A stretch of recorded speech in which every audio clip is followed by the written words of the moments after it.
greatest news story of all time. Final unconditional surrender with the whole world waiting. New York, San Francisco, Chicago. The victory special rolled down Market Street with everybody celebrating. John Robert Owen yn had, neu Johnny Wynne, y pawb yn nabod o, ac fe ymunodd ar fyddin yn ddechrau 1940, ac wedyn gafodd ei yrru i'r un peth i Singapore, a mi dalwyd nhw yn Chwefrog 1942.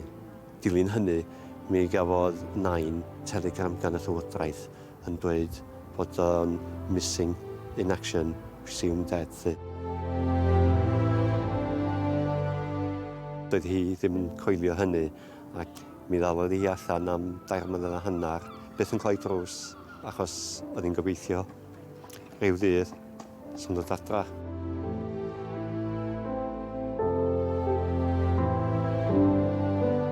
Un o'r 42 gwrs oedd blwyddyn o fuddugoliaeth fawr iawn yn Elin Fflur i Brydain, ond hefyd, wrth gwrs, dyma oedd y flwyddyn pan gollodd Prydain afel a Singapore. Ac oedd Singapore yn borthwad allweddol i llynges Brydeinig yn y dwyrain, i rym Prydain yn y dwyrain pell. Eto, fe gollodd Singapore yn hawdd iawn i ddwy'r Japaniaid. Felly, canlyniad hynny oedd, fe lwyddon o wedyn ni i feddiannu Burma a hefyd i garcharu miloedd ar filoedd o filwyr y Prydeinig. A'i trin, wrth gwrs, yn hollol greulon.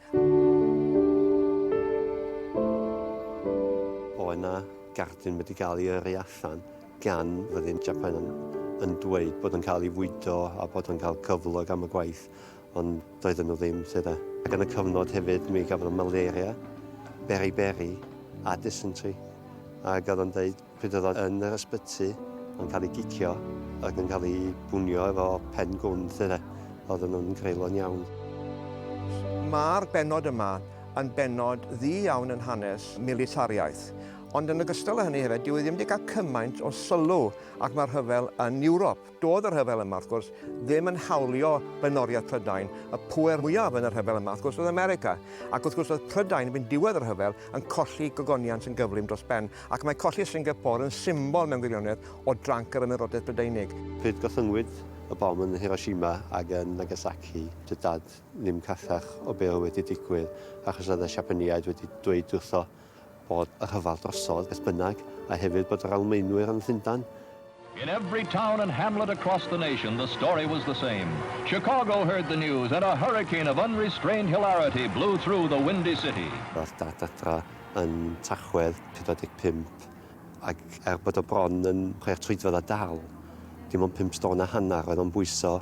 Roedd ffrindiau teulu yn dweud, oedd yn fo ac rhai eraill oedd wedi dod nôl o'r rhyfel yn erbyn Japan, ddim yn edrych gystal â beth oedd rheini wedi dod nôl o Ewrop ac Affrica, felly.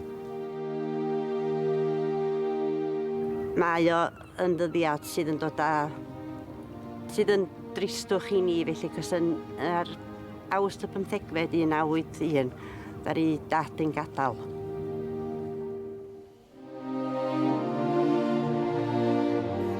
Dilyn y rhyfel, dod o'i fewn ag allan yn o'r ysbyty trwy'r adag oherwydd effaith y malaria, beri a dysentery arno fo ac ei gorff o.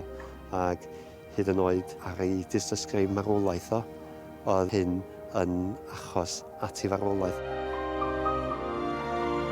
Mae o'n bwysig bod ydyn ni byth yn anghofio. Gath dad a'r bechgyn oedd hefo fo, gath nhw i anghofio pan oedden nhw draw yn y dwyrain pell. Dyw ddim yn rhan ganolog o'r mytholeg Prydeinig yna gyfer. Dyw ddim yn ffitio mewn i'r hanes o ogoniant Prydain. Dydy i haberth nhw ddim wedi cael cymaint o barch ac y dylai fe gael. Un o pethau dad o hyd yn falch oedd yr anthem Henladwn Hadau, achos oedd o hyd yn dweud pa mor ddilys o hynny i sefyllfa fo. Dros chyddid cwthasant i gwaed.